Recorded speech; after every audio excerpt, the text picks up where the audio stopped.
Il y avait là un homme qui était malade depuis 38 ans. Jésus, le voyant couché là, et apprenant qu'il était dans cet état depuis longtemps, lui dit: veux-tu guérir? Veux-tu être guéri? Le malade lui répondit: Seigneur, je n'ai personne pour me plonger dans la piscine au moment où l'eau bouillonne, et pendant que j'y vais, un autre descend avant moi. Jésus lui dit: lève-toi, prends ton brancard et marche. Et aussitôt l'homme fut guéri. Il prit son brancard et il marchait. Or, ce jour-là était un jour de sabbat. Les Juifs dirent donc à cet homme que Jésus avait remis sur pied: c'est le sabbat. Il ne t'est pas permis de porter ton brancard. Il leur répliqua: celui qui m'a guéri, c'est lui qui m'a dit: prends ton brancard et marche. Ils l'interrogèrent: quel homme qui t'a dit: prends ton brancard et marche? Mais celui qui avait été rétabli ne savait pas qui c'était. En effet, Jésus s'était éloigné, car il y avait foule à cet endroit. Plus tard, Jésus le retrouve dans le temple et lui dit: te voilà guéri. Ne pêche plus, il pourrait t'arriver quelque chose de pire. L'homme partit annoncer aux Juifs que c'était Jésus qui l'avait guéri. Et ceux-ci persécutaient Jésus parce qu'il avait fait cela le jour du sabbat. Acclamons la parole de Dieu. Ta parole, Seigneur, est vérité. Et ta loi est immense. Ta parole, Seigneur, est vérité.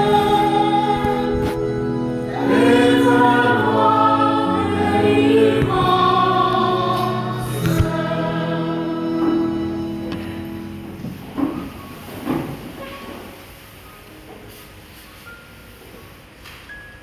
Frères et sœurs, comme je le disais au début de la messe, nous sommes dans des textes qui nous montrent une abondance d'eau. Et ces textes qui nous sont donnés aujourd'hui pourraient constituer plusieurs heures d'enseignement tellement ils sont riches. Mais je veux m'attarder sur l'évangile et sur quelques verbes que je trouvais important de partager avec vous. Et je voulais d'abord faire remarquer une chose qui m'a toujours frappé lorsque je lis cet évangile, c'est lorsque Jésus pose la question à ce paralysé, à celui qui est grabataire depuis 38 ans, veux-tu être guéri? Je pense qu'il n'y a pas une question plus simple que celle-là. Hein? Veux-tu être guéri? Il s'agit, on appelle ça souvent une question totale, c'est-à-dire que c'est oui ou non. C'est-à-dire la réponse, elle est évidente. Ou c'est non, ou c'est oui. Mais il se met à faire une lamentation qui n'a rien à voir avec le sujet. Bon, bien sûr qu'il y a quelque chose à voir, mais qui sort un peu, qui pose question. Mais depuis 38 ans, tu cherches la guérison, et quelqu'un te pose une simple question: veux-tu être guéri? On sent que sur le plan psychologique, le pauvre était atteint, vraiment très profondément. Il était devenu, à force d'attendre la guérison, ça ne venait pas, il était venu à ne plus trop savoir ce qu'il faisait là. Bien sûr, il savait ce qu'il faisait là. Et il commence à dire: Seigneur, je n'ai personne pour me plonger dans la piscine au moment où l'eau bouillonne, et pendant que j'y vais, un autre descend avec moi. En fait, il s'agit d'une piscine qui était un peu comme un lieu de syncrétisme, parce que cette piscine était un petit peu magique. Hein. On a affaire à des gens qui croient, hein, comme ce monsieur, il est juif, mais en même temps, il est au bord de cette piscine, il attend que l'eau bouillonne. Hein. Vous voyez, c'est un peu le mélange des genres. qu'on fait habituellement. On est en même temps chrétien, en même temps on met le pied, on essaie de chercher de gauche à droite des solutions diverses et variées à nos problèmes. Donc cet homme était un peu comme ça, comme la foultitude des malades qui étaient là, parce qu'il n'était pas seul. Et donc, il y a 3 choses. Il attend que l'eau bouillonne et il faut être présent au moment où cette eau bouillonne. Et 3e chose, il faut quelqu'un pour l'aider à le jeter à l'eau. Donc, plusieurs fois, l'eau a bouillonné, il était là. Donc, l'eau a bouillonné et il était présent. La 3e condition n'a jamais été remplie. Il n'y avait personne. Personne pour l'aider à toucher l'eau avant les autres. Parce que c'est le premier qui touche l'eau qui est guéri. C'est assez magique. Voilà. Et donc, il pose à Jésus son problème fondamental. Par rapport à la question de Jésus, veux-tu être guéri? Il ne dit pas oui ou non. Non, je n'ai personne. Et frères et sœurs, cet homme représente l'humanité et représente chacun de nous. Jésus est venu parce que l'homme par lui-même s'est montré, alors s'est trouvé incapable de se sauver. Dieu a multiplié les alliances, il a envoyé des prophètes, il a envoyé Moïse, il a envoyé beaucoup de gens, beaucoup de prophètes pour aider l'homme à se tourner vers Dieu. Ça n'a jamais marché. L'homme ne peut pas sauver l'homme. C'est pourquoi cet homme ne peut pas s'en sortir. Il a besoin d'une autre personne. Et cette autre personne, c'est avec grand A, autre, de tout autre. Et il a le bonheur, cet homme, de rencontrer cet tout autre. C'est le Christ, c'est Jésus lui-même qui se présente à lui. Et c'est pourquoi Jésus a cette autorité. Il peut lui poser cette question parce qu'il a la réponse, parce qu'il est capable, parce qu'il a la puissance de réaliser ce qu'il demande, ce qu'il promet. Veux-tu être guéri? Et cet homme, après sa litanie, Jésus comprend que c'est compliqué avec lui. Bon, c'est pas la peine de le raisonner, de lui faire comprendre que, bon si c'était moi, j'allais dire, mais attends, je te pose une simple question, tu n'arrives pas à répondre, c'est quoi ça? Bon, je peux m'énerver et partir, mais Jésus n'est pas comme ça. Jésus voit le tréfonds de nos cœurs, il voit nos blessures, il voit nos incapacités, il voit tout ce qui entache notre vie et qui nous empêche parfois de répondre à des choses aussi simples, d'être fidèle à des choses simples ou alors d'être à la hauteur des choses aussi simples. Et Jésus ne s'arrête pas à son discours, il ne s'énerve pas. Jésus lui dit, lève-toi, prends ton brancard et marche. Voilà les 3 verbes que je voudrais partager avec vous. C'est-à-dire, lève-toi, prends ton brancard et marche. Cet homme était grabataire depuis 38 ans. Autrement dit, il avait une position couchée tout le temps.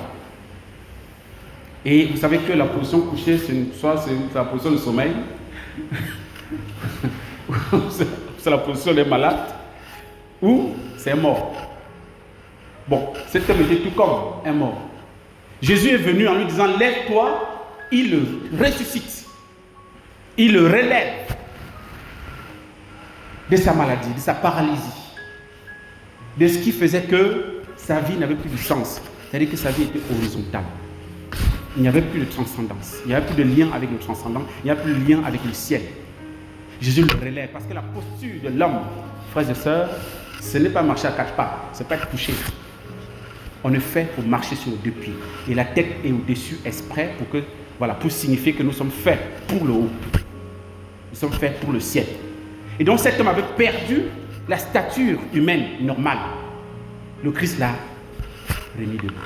Lève-toi. Lève-toi. Ressuscite. Et je pense que le Christ nous dit la même chose aujourd'hui à beaucoup d'entre nous. Lève-toi, mon frère. Lève-toi, ma soeur.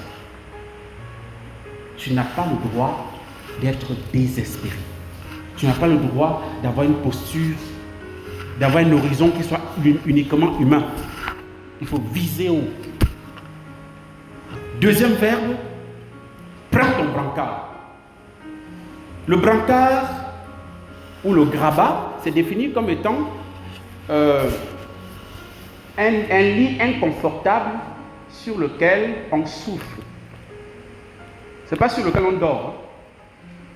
C'est un lit, non seulement il est inconfortable, mais c'est un lit sur lequel on souffle. Donc Jésus lui dit, donc, en d'autres termes, c'est sa croix, c'est sa souffrance, c'est le lieu de son malheur. Il est comme trempé dans la boue de son existence dans tout ce qui a paralysé son histoire et sa vie. Le Seigneur lui dit, prends.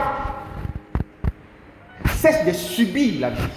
Cesse de laisser les problèmes, tes difficultés marcher sur toi, t'écraser. De manière que tu en fait ton lit. C'est-à-dire que le gars dort sur ses problèmes du matin au soir. De janvier à décembre. Il ne va pas se balader, il n'y a pas possibilité de se balader. Lui, il est sur ses problèmes. Vous voyez? Le Christ nous dit, lève-toi, prends ton brancard, prends ta croix. Prends ta croix. Il va nous le dire, celui qui veut être mon disciple, qui prenne sa croix et qui me suive. On n'a pas à subir la croix. Nous avons à la porter. On n'a pas à l'abandonner non plus, c'est pas possible. Depuis que vous fuyez vos croix, est-ce qu'elle vous a échappé? Non, c'est pas possible. Mais il faut la prendre, il faut l'assumer. Il faut en être responsable. Je ne veux pas me laisser traîner par elle, c'est moi qui vais la traîner. Amen. Voilà, et c'est ça. Lorsqu'on est debout, et c'est parce qu'on est debout qu'on peut se permettre ça. Et donc, troisième verbe, marche. Il s'agit de prendre et de marcher. Jésus dira plus tard, marcher à sa suite. Celui qui veut être son disciple doit prendre sa croix et marcher à sa suite. Ici, il va dire à cet homme, marche. Parce que l'homme, du point de vue psychologique, il est un peu... Donc, les choses ne sont pas stables encore chez lui. Donc, bon, Jésus ne va pas plus loin. Il dit, marche. Et le gars, il obéit. Il prend son brancard, il se met à marcher. Lui, il ne cherche pas à savoir ce qui se passe. En fait, il se met à marcher. Et nous sommes, frères et sœurs, appelés, mais aujourd'hui, parce que par rapport aux paralytiques, nous sommes mieux quand même. Nous avons la connaissance de l'évangile, nous sommes un peu au fait des choses. Nous savons que nous devons suivre le Christ. Nous essayons de prendre notre croix et de suivre le Christ. Et marcher veut dire aussi se mettre en mouvement, aller, être en activité. Il ne faut pas être amorphe. Et Jésus va dire, dans Jean 15, verset 16, ce n'est pas vous qui m'avez choisi, c'est moi qui vous ai choisi, afin que vous alliez, vous marchiez, que vous alliez, et que vous portez du fruit, et du fruit en abondance, et du fruit qui demeure. Frères et sœurs, nous sommes appelés à ça, à cette vocation, à être des hommes debout, lève-toi, à des hommes qui assument leurs responsabilités, même en portant leur croix, à ceux qui ne se laissent pas écraser, n'est-ce pas, par les problèmes, mais qui les assument, et à marcher derrière le Christ, pour qu'avec lui nous puissions porter du fruit, et les fruits de conversion, les fruits de transformation de notre monde, parce que le monde a besoin de nous voir et de croire, et de voir que nous prospérons dans notre relation au Christ, dans notre vie chrétienne, dans notre appartenance au Christ. Demandons cela pour nous, et pour qu'il y ait un véritable réveil dans notre vie chrétienne, parce que nous savons que, voilà, elle n'est pas toujours stable au niveau de la performance. On est toujours en mi-figue, mi-raisin. Aujourd'hui ça marche, demain ça ne marche pas et tout ça. Mais voilà, ne perdons pas, relevons-nous selon la parole de Christ aujourd'hui. Obéissons à cette parole. Prenons sur nous notre brancard, nos difficultés, nos problèmes. Marchons à la suite de Christ pour notre résurrection à la Pâque. Amen.